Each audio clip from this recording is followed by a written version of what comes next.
फिर से आ गई है आपके लिए और आज हमारा टॉपिक है human digestive system. For example, अगर मैं आपसे बोलूं कि आपको खाने में क्या पसंद है बेटा, कोई बच्चे बोलेंगे मैम हमें तो समोसा पसंद है, राइट। कोई बोलेगा मैम हमें कुछ पसंद है। लेकिन आज हम इस फंक्शनिंग को जानेंगे कि कैसे हमारा ह्यूमन डाइजेस्टिव सिस्टम, हम जो भी खाते हैं, चाहे हम रोटी खाएं या मोमोज खाएं, आई नो आप लोग खाते हो, वो कैसे डाइजेस्ट कर लेता है। ओके, तो चलिए स्टार्ट करते हैं बेटा।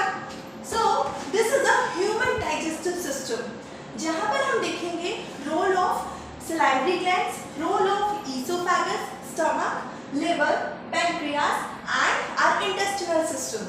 क्लियर? तो बच्चा पार्टी, जैसे ही आपने कुछ खाया, फॉर एग्जाम्पल आपने एक समोसा खाया, तो स्टार्ट कैसे होता है डाइजेशन के लिए। और तो मैम इसको इनिशिएट नहीं करती, बेटा घर का खाना खाओ, ठीक है। तो हमारी जो सलाइवरी ग्लैंड होती है, कितनी पेयर होती है बेटा? 3 पेयर ऑफ सलाइवरी ग्लैंड होती है, सबमैंडिबुलर, सबलिंगुअल्स और सबवैक्सिलरी। तो यहाँ पर आप देखते हो बेटा, जो सबमैंडिबुलर ग्लैंड होती है, जो जबड़े के नीचे प्रेजेंट होती है, वो क्या सिक्रीट करती है? एक्चुअली डाइजेशन प्रोसेस हमारा कब से शुरू हो जाता है बेटा? जैसे ही फूड आपके सामने आता है तो नोस्ट्रल के थ्रू स्मेल अंदर जाती है और जितनी भी सलाइवरी ग्लैंड है बेटा, वो क्या स्टिमुलेट करती है? वो सिक्रीट करती है सलाइवा का, right. Saliva is very important for your digestion, but ma'am why? Because saliva में होते हैं बेटा कुछ एंटीबॉडीज, कुछ एंजाइम्स और कुछ इंपॉर्टेंट बैक्टीरियाज। आपने देखा बेटा, यहाँ पर एक एंजाइम है जिसका नाम होता है लाइसोजाइम। ये क्या करता है ma'am? It is antibacterial in nature. हम जितना भी फूड खाते हैं, जंक फूड खाते हैं या फिर नॉर्मल घर का खाना खाते हैं बेटा, तो यहाँ पर कुछ लाइसोसोम्स को सिक्रीट किया जाता है जो बैक्टीरिया को किल करता है। और साथ ही साथ सलाइवा के अंदर क्या होता है, यहाँ पर सलाइवरी अमाइलेज नाम का एंजाइम होता है जो 30% कार्बोहाइड्रेट का डाइजेशन स्टार्ट कर देता है, ठीक है बेटा। One important thing that you have to notice here is after swallowing or after the secretion of saliva, the food is converted into bolus. किसमें कन्वर्ट होता है फूड? ये है आपका बोलस। Is it clear? फिर बोलस को epiglottis, बेटा यहाँ पर आपको पता है कि हमारा फूड पाइप भी है, हमारा विंड पाइप भी है, तो एक थिन फ्लैप लाइक स्ट्रक्चर होता है जो क्या करता है बेटा? प्रिवेंट करता है फूड को कहां पर जाने से? आपके विंड पाइप में जाने से। इस थिन फ्लैप लाइक स्ट्रक्चर को हम क्या कहते हैं? इसको हम कहते हैं एपिग्लोटिस। Is it clear? चलिए, इसके बाद बेटा बोलस को नीचे भेजा जाएगा। कहां पर भेजा जाएगा? स्टमक में। कोई बच्चा इस प्रोसेस के नाम को बताएगा? Yes, it is known as peristaltic movement. आपकी जो ईसोफेगस है वो कंट्रैक्शंस करती है, रिलैक्सेशंस करती है बेटा, और एक वेवी मूवमेंट को इनिशिएट करती है, जिससे आपके बोलस को नीचे भेजा जाता है। कहां पर? आपके स्टमक में, ठीक है। One important thing that you have to notice here, जब हम शीर्षासन करते हैं या फिर उल्टा हम लोग होते हैं, तो हमारा खाना उल्टा वापस क्यों नहीं जाता? बताइए। बिकॉज यहाँ पर कुछ मसल्स है बेटा जिनको हम कहते हैं स्फिंक्टर्स। जैसे हमने दरवाजा बंद कर दिया ना, कोई लोग बाहर नहीं जा सकते या अंदर नहीं आ सकते, ऐसे यहाँ पर और यहाँ पर स्टमक के स्टार्टिंग पार्ट पर और लास्ट पार्ट पर कुछ स्फिंक्टर मसल्स होती है, इनको हम ईसोफेगल स्फिंक्टर्स कहते हैं, और यहाँ पर हम इनको पाइलोरिक स्फिंक्टर्स कहते हैं। Is it clear? अब जैसे ही बोलस को स्टमक पे डाला जाता है तो यहाँ पर क्या सिक्रीट होता है? जल्दी से बोलिए। Yes, it is HCl। HCl का नाम होता है हाइड्रोक्लोरिक एसिड, जिसका pH 1.8 है बेटा, राइट। आपने न्यूट्रिशनल फूड तो खाया ही खाया, बट उसके साथ कुछ बैक्टीरिया, राइट, और फूड को ब्रेक डाउन करने के लिए HCl की जरूरत होती है बेटा। तो ये HCl क्या करता है? आपके बोलस को ब्रेक डाउन करता है, राइट। और साथ ही साथ जो बोलस के साथ कुछ पैथोजेंस आए हैं, उनको स्टमक के अंदर क्या किया जाता है? डाइजेस्ट किया जाता है। इज इट क्लियर बेटा? बट एक इंपॉर्टेंट क्वेश्चन यहाँ पर राइज होता है कि मैम ये जो स्टमक है, इसकी wall layers serosa, muscularis, submucosa, mucosa, ma'am ये जलती क्यों नहीं है? बिकॉज नेचर ने सारे अरेंजमेंट करके हमारे सिस्टम में डाले हैं बेटा। It is having the layer of mucus. Excessive mucus का सिक्रीशन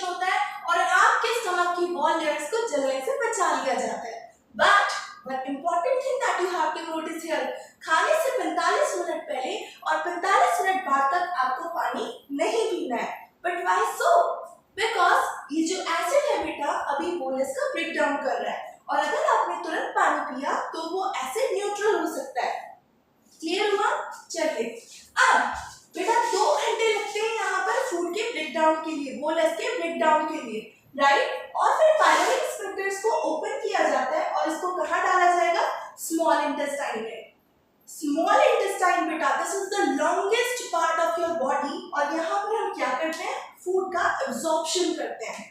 तो मैक्सिमम एब्जॉर्प्शन आपके स्मॉल इंटेस्टाइन में किया जाता है, एंड यहाँ पर करोड़ों करोड़ों विलाई है, राइट। ये विलाई का काम क्या होता है? These villi are helpful in the absorption of food, क्योंकि आपने जितना भी न्यूट्रिशनल फूड खाया, फॉर एग्जाम्पल आपने दाल खाई है ना, आपने लीफी वेजिटेबल्स खाई है, आपने चपाती खाई है, तो यहाँ पर क्या होगा बेटा? छोटी छोटी छोटी छोटी छोटी छोटी मल्टीपल नंबर्स में विलाई होती है, और ये माइक्रो विलाई फूड के एब्जॉर्प्शन में हेल्प करती है, क्योंकि इनके अंदर होती है ब्लड वेसल्स, और डायरेक्टली एब्जॉर्ब फूड आपके ब्लड में डाल दिया जाता है। यहाँ पर हमने कितने पार्ट देखे? ड्यूोडेनम, जेजुनम और हाईली कॉइल्ड इलियम। बेटा साथ ही साथ आपको पता है कि जो लार्ज इंटेस्टाइन है, यहाँ पर आपको 2 घंटे लगे हैं फूड के ब्रेकडाउन में, यहाँ पर आपको 4 घंटे लगेंगे, और अब हम बोलस को क्या बोलेंगे? जल्दी से बोलिए। यस यू आर राइट, अब हम इसको बोलेंगे काइल। Is it clear? चलिए अब अनडाइजेस्टेड फूड पार्टिकल्स को लार्ज इंटेस्टाइन में भेजा जाता है, जो वहां पर 30 से 40 घंटे के लिए प्रेजेंट होता है, और लार्ज इंटेस्टाइन में बेटा पैरासिलैटिक मूवमेंट करते हुए फूड का डेफिकेशन करने के लिए फूड को आगे भेजती है। Is it clear? जब हम फूड को जो कि अनडाइजेस्टेड है बेटा, उसमें से जितना भी वाटर एब्जॉर्प्शन पॉसिबल है, लार्ज इंटेस्टाइन उस अनडाइजेस्टेड वेस्ट में से वाटर को एब्जॉर्ब कर लेती है। क्लियर बेटा? ये एब्जॉर्प्शन प्रोसेस बहुत इंपॉर्टेंट है। फॉर एग्जाम्पल ये जो इलियम है, जेजुनम है, यहाँ पर कैल्शियम का एब्जॉर्प्शन हो रहा है, जो आपकी हड्डियों के लिए बहुत इंपॉर्टेंट होता है। यहाँ पर इलियम वाले पार्ट में बेटा आपका जिंक का एब्जॉर्प्शन हो रहा है, जो आपके स्पर्म प्रोसेसिंग के लिए बहुत इंपॉर्टेंट होता है, राइट। तो देखा आपने कितना इंपॉर्टेंट होता है ये एब्जॉर्प्शन प्रोसेस। और फाइनली अनडाइजेस्टेड वेस्ट को रेक्टम में स्टोर करके रखा जाता है, और जैसे ही आपकी नेचर्स कॉल आती है, आप अनडाइजेस्टेड वेस्ट को अपनी बॉडी से रिलीज कर देते हो, जिसमें म्यूकस, यूरिया और बहुत सारे अनडाइजेस्टेड वेस्ट प्रोड्यूस्ड होते हैं। चलिए ये क्या है बेटा, कोई बताएगा? Tell me. These are sphincters. Sphincters, bio में sphincters को कह रहे हैं बेटा स्ट्रॉन्ग मसल्स। यहाँ पर इंटरनल एनल स्फिंक्टर्स जो कि इनवॉलेंट्री होता है बेटा। फॉर एग्जाम्पल अभी आप घर जा रहे हो और आपको फ्रेश होना है, बट आप उसको कंट्रोल कर सकते हो voluntarily with the help of external anal sphincters. Is it clear? तो आपने देखा बेटा कि हमारे स्टमक में लगभग 1 से 2 दिन में 1.5 से 2 लीटर HCl प्रोड्यूस करा है और आपके बोलस का ब्रेकडाउन किया है। बट कुछ ऐसे पार्ट्स भी हैं जो डायरेक्टली कंट्रीब्यूट ना करके इनडायरेक्टली कंट्रीब्यूट करते हैं, that is your liver and your leaf like pancreas. Liver क्या करता है बेटा? ये जो आपका गॉल ब्लैडर है, लिवर क्या प्रोड्यूस करेगा? बाइल, और गॉल ब्लैडर में ये बाइल जूसेस को इकट्ठा करता है, जिसकी वजह से फैट का ब्रेकडाउन होता है। और यहाँ पर पेनक्रियास से लाइपेजेस, अमाइलेजेस, कार्बोहाइड्रेट्स, बहुत सारे एंजाइम्स को निकाल करके ड्यूोडेनम में डाला जाता है, ताकि आपके कंप्लीट ब्रेकडाउन को एब्जॉर्ब किया जा सके। तो आज हमने क्या क्या पढ़ा? हमने पढ़ा role of salivary gland, right. उसके बाद हमने बोलस को नीचे जाते हुए देखा with the help of peristaltic movements. उसके बाद हमने स्टमक को देखा, HCl सिक्रीशंस देखे, म्यूकस की लाइनिंग देखी, यहाँ पर पेनक्रियास और लिवर को देखा। उसके बाद हमने स्मॉल इंटेस्टाइन के 3 पार्ट को देखा, जेजुनम, इलियम, और यहाँ पर हमने लार्ज इंटेस्टाइन में देखा। Clear? And this is appendix which is completely vestigial in nature. तो यहाँ पर बेटा 5 मिनट में हमने ह्यूमन डाइजेस्टिव सिस्टम को कंप्लीट किया। आई होप आपको बहुत अच्छी तरीके से ये चीजें समझ में आई होगी। तो आपको ये सारा रिवाइज करना है और अपनी कॉपी में ड्रॉ करना है। चलिए मैम को इजाजत दीजिए। Thank you so much.